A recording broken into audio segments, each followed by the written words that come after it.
और हम भी ज़्यादातर बदायूं में हैं और बदायूं में मैं तो नहीं जानता था कि मुझको लड़ना पड़ेगा, लेकिन हमारा टिकट वहाँ से हुआ था। राष्ट्रीय अध्यक्ष ने टिकट तो मेरा वहीं से किया था, लेकिन वहीं के नौजवानों ने जब आदित्य के लिए मांग कर दी तो आदित्य बदायूं में रखते हैं तो वहीं पर लड़ाना पड़ा। शिवपाल यादव ने बता दिया कि बदायूं से आदित्य यादव को चुनाव क्यों लड़वाया गया। आज हम इसी पर करेंगे बात। नमस्कार, 4 PM में आप सभी का स्वागत है। पहले चरण का चुनाव संपन्न होने के बाद अब बारी है दूसरे चरण की। 8 सीटों पर 26 अप्रैल को मतदान होना है, जिसके लिए तेजी से प्रचार हो रहा है और इस बीच तीसरे चरण के लिए भी तैयारियां तेज हो चुकी हैं। बात करें अगर बदायूं की, तो यहां तीसरे चरण में चुनाव होना है और इस बार बदायूं का चुनाव काफी दिलचस्प होने वाला है। समाजवादी पार्टी ने इस सीट से पहले धर्मेंद्र यादव फिर शिवपाल सिंह यादव को प्रत्याशी बनाया था, तो वही समाजवादी पार्टी ने फिर से प्रत्याशी बदलकर शिवपाल सिंह यादव के बेटे आदित्य यादव को प्रत्याशी बनाया गया, जिसको लेकर शिवपाल यादव अपने बेटे आदित्य यादव के लिए जमकर प्रचार कर रहे हैं, क्योंकि पहली बार उनके बेटे लोकसभा का चुनाव लड़ रहे हैं। तो प्रयास समाजवादी पार्टी का यही है, शिवपाल यादव का यही है कि पहला चुनाव आदित्य यादव जीते।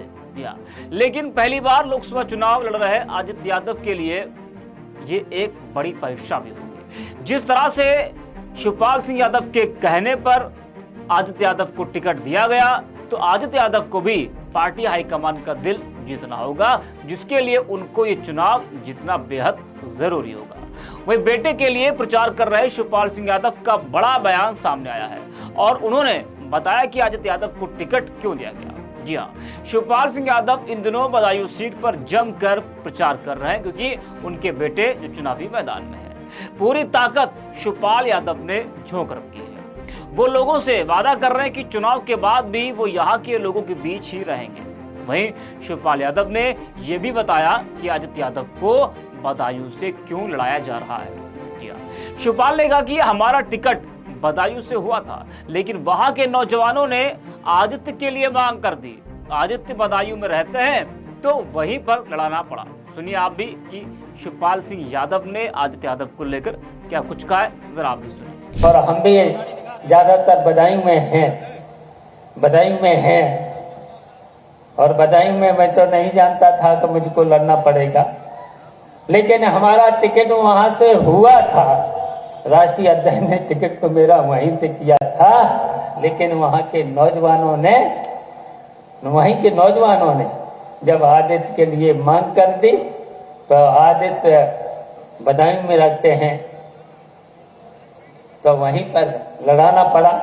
और जब लड़ाना पड़ा तो कुछ दिनों के लिए मुझे वहीं रहना पड़ा, और इसलिए रहना पड़ा कि वहां नया क्षेत्र था। वैसे तो नेताजी के चुनाव जब नेताजी वहां पर लड़े तब मुझको वहां रहना पड़ा था। जब वहां 1-2 बार उपचुनाव हुआ विधानसभा का, जहां पर नेताजी लड़े और बहुत वोटों से जीते, तो मुझे वहां रहना पड़ा।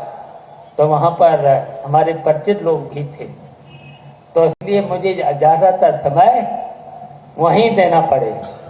तो इसलिए ये जिम्मेदारी, यहाँ की जसमन नगर क्षेत्र की जिम्मेदारी आप सब लोगों की है। हम पूछना चाहते हैं, आप सब लोग, हम जानते हैं यहाँ ये चुनाव जितने यहाँ पर बूथ प्रभारी से लेकर सेक्टर प्रभारी से लेकर और जितने लोग यहाँ पर सम्मानित लोग जो बैठे हैं, वरिष्ठ लोग जो बैठे हैं, वो हमें भरोसा दिला दें, मुझे भरोसा दिला दें कि आप रहें या न रहें, ये जिम्मेदारी हम निभाएंगे और 1,06,000 का रिकॉर्ड हम तोड़ेंगे। तो सुना आपने शिवपाल यादव को, उन्होंने बताया कि आदित्य यादव को क्यों लड़ाया जा रहा है। आपको बता दें कि समाजवादी पार्टी ने बदायूं सीट पर 3 बार प्रत्याशी बदला है।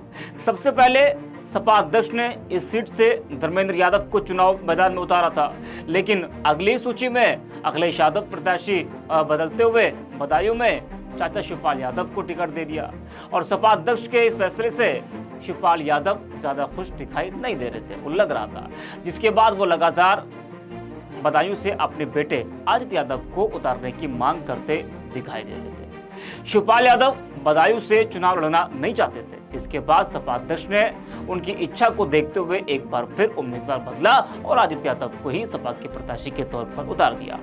इस सीट पर अभी बीजेपी का कब्जा है और यहां से स्वामी प्रसाद मौर्य की बेटी संघमित्रा मौर्य सांसद है, लेकिन बीजेपी ने इस बार उनका टिकट काटकर दुर्विजय सिंह शाक्य को अपना उम्मीदवार बदायूं से बनाया है।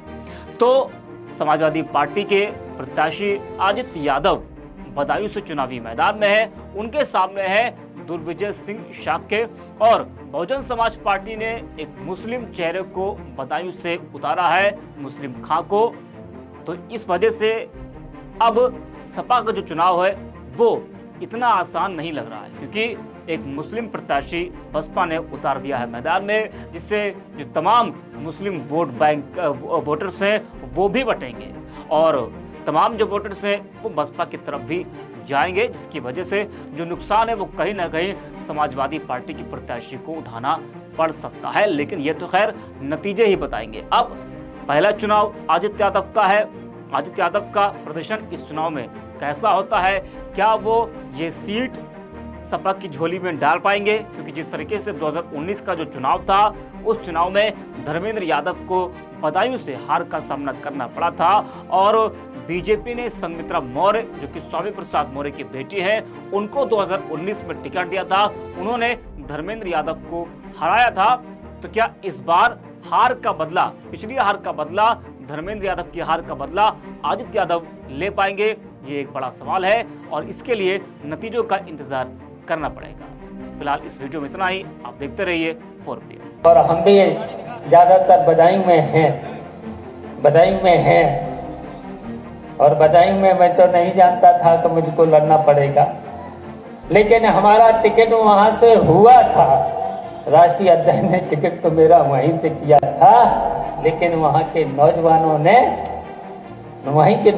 ने जब आदित्य के लिए मांग कर दी तो आदित्य बदायूं में रखते हैं तो वहीं पर लड़ाना पड़ा।